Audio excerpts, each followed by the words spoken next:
বন্ধুরা, আজকে আমি তোমাদের সাথে যে রেসিপিটা শেয়ার করছি সেটা হলো চিকেন স্যুপ। আমি এখানে 300 গ্রাম চিকেন নিয়ে এসেছি। চিকেনটা নিয়ে এসে ভালো করে ধুয়ে একটা পাতিল লেবু 1/4 ভাগ ভালো করে মাখিয়ে রেখে দিয়েছিলাম সেই লেবুর রসটাকে। এবার আমি কি করব সেগুলো আমি তোমাদের সাথে ধাপে ধাপে সব শেয়ার করছি। সবাই তো চিকেন খাও, একঘেয়ে কি চিকেন কষা, চিকেন ঝোল, চিকেন এইসব কি একই জিনিস বারবার ভালো লাগে? তোমরা মাঝে মাঝে একটু চিকেন স্যুপও করে দেখবে, দিয়ে বাচ্চারাও খেতে পারবে, বুড়োরাও খেতে পারবে, সবাই খেতে পারবে। এবং এটা সুস্বাদ, সুগন্ধ আর স্বাস্থ্যের পক্ষে খুব ভালো। এবার আমি যেটা তোমাদের সাথে শেয়ার করছি, এইটাকে কিন্তু আমি এবার এর মধ্যে আমি কী কী সবজি দেবো সেটা পরে তোমাদের সাথে শেয়ার করছি। এখন আমি এইখানে কি কি দেবো সেইটা আমি করছি। তোমরা বাটার দিয়ে করতে পারো, তবে আমি কিন্তু বাটার দিয়ে করবো না। আমি সাদা তেল, 1 চামচ সাদা তেল দিয়ে দেবো। আমি গ্যাসটা অন করলাম। এবার আমি এর মধ্যে 1 চামচ সাদা তেল দিয়ে দিচ্ছি। এটা আন্দাজ করে দিচ্ছি। এটা কিন্তু বেশি তেল দেবে না, এটা কিন্তু খুব স্বাস্থ্যকর খাবার। যদি তোমরা বেশি তেল দাও সেটা কিন্তু তাহলে আর স্বাস্থ্যকর হবে না। এবার এইখানে তেলের মধ্যে আমি দিয়ে দিচ্ছি, সবার প্রথমে আমি দিচ্ছি 3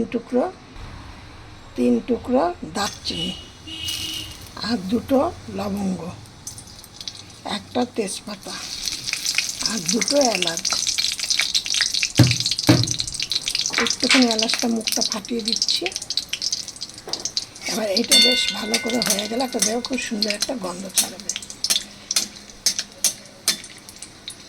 দেখেছো খুব সুন্দর একটা গন্ধ ছেড়ে গেছে। এবার আমি এর মধ্যে দিয়ে দেব কিছুটা পেঁয়াজ কুচি।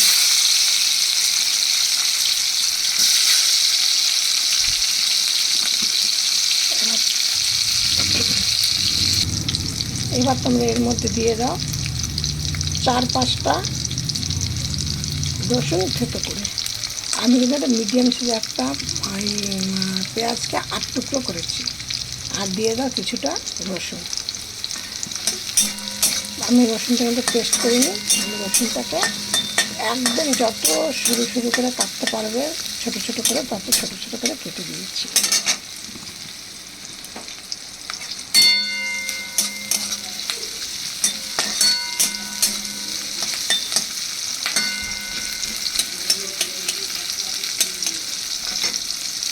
এবার আমি এর মধ্যে দিয়ে দেব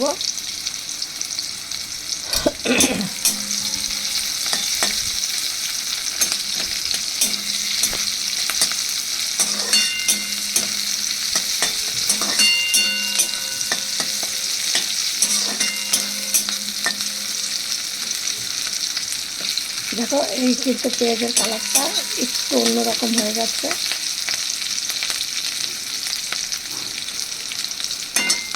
এবার এর মধ্যে আমি দিয়ে দিচ্ছি এই চিকেনটা।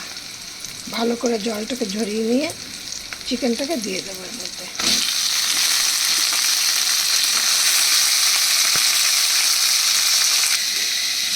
এবার দেখো চিকেনটাকে দিয়ে দিয়েছি।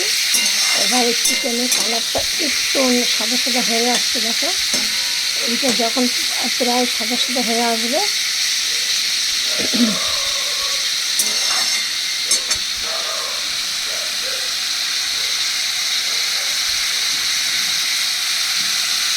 এবার এর মধ্যে দিয়ে দাও নুন।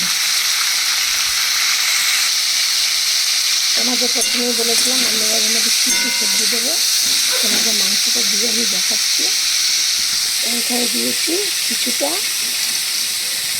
পেঁপেটা একদম সরু সরু করে কেটেছি বলে বেশি মোটা মোটা করে কাটিনি, ওই জন্য একটু বেশি পরিমাণে হবে। তার কারণ একটু 4-5 টুকরো হতো।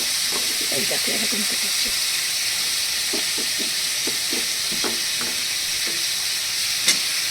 আর কেটেছি কিছুটা গাজরগুলোকে আমি লম্বা লম্বা করে এইভাবে কেটে নিয়েছি।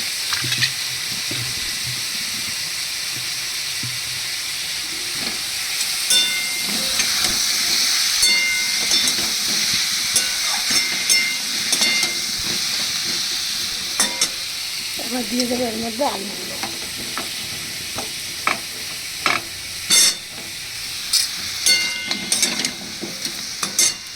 এবার গ্যাসটাকে একটু হাই করে দিলাম, এতক্ষণ লোতে করেছি, এবার একটু হাই করে দিলাম। এবার দেখো ক্যাপসিকাম, তারপরে বিনস, টমেটোটা একটু পরে দেবো। এবার দেখো এর মধ্যে আমি দিয়ে দিচ্ছি বিনসগুলো।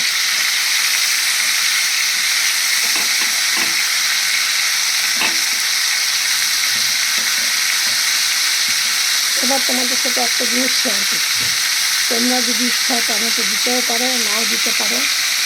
আর ক্যাপসিকামটা দেওয়া হয় খুব সুন্দর একটা গন্ধ পায়।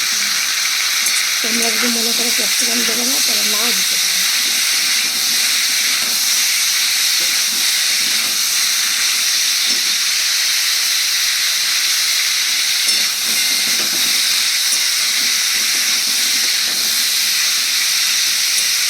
একটুখানি সামান্য একটুখানি হলুদ দিয়েছি, সেটা তোমার শেয়ার করা হয়নি, কারণ কোনো জিনিসই হলুদ ছাড়া রান্না করতে হবে। সেই জন্য আমাদের মা মাসিরা বলতো, ওই জন্য একটুখানি হলুদ সব দিয়েছি।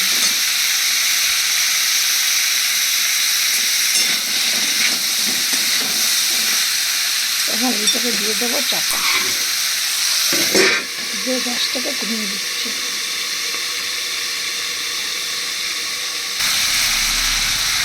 এবার তোমাদের সাথে একটা শেয়ার করতে, এটা কিন্তু অপশন। তোমরা যদি মনে করো পেঁয়াজ আরও বেশি পেঁয়াজ যেটা এরকম দিতে পারো, কমও দিতে পারো, রসুনও দেবে মনে করলে দিতে পারো, কিন্তু আমি রসুন দিইনি, একটা পেঁয়াজ দিয়ে দিলাম। এবার আমি এর মধ্যে দিয়ে দেবো জল। জলটা কিন্তু খুব বেশি পরিমাণে দেবো না, অল্প পরিমাণে দেবো।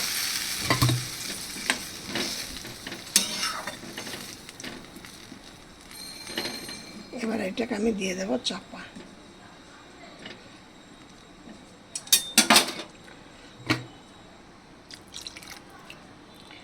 এটা হতে থাক।